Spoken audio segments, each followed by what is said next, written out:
Young for Bea som sa rozhodla podporiť, pretože je to pre budúcnosť mladých. To je určite ten najzákladnejší základ.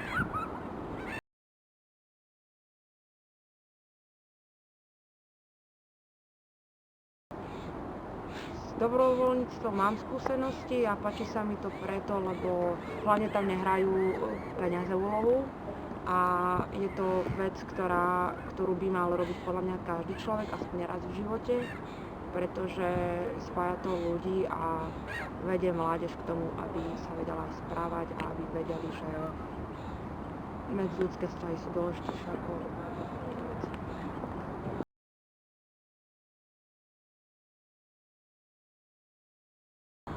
O mladých si myslím, že majú budúcnosť, treba ich podporiť pretože oni sú tí, ktorí vlastne majú posúvať svet ďalej a treba im dať šancu a my budeme len starší a starší, takže musíme odovzdať to, čo by sme sa naučili im.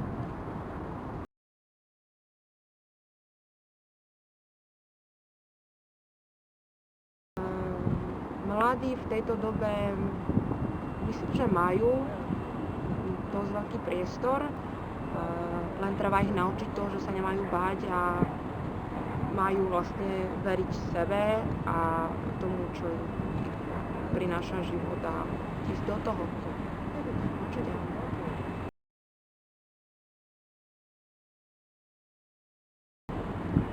Tanec mi dáva v podstate všetko, najmä radosť a chuť do života. A to je vlastne dôvod, prečo sa každý deň smievam, takže to mi dáva tanec.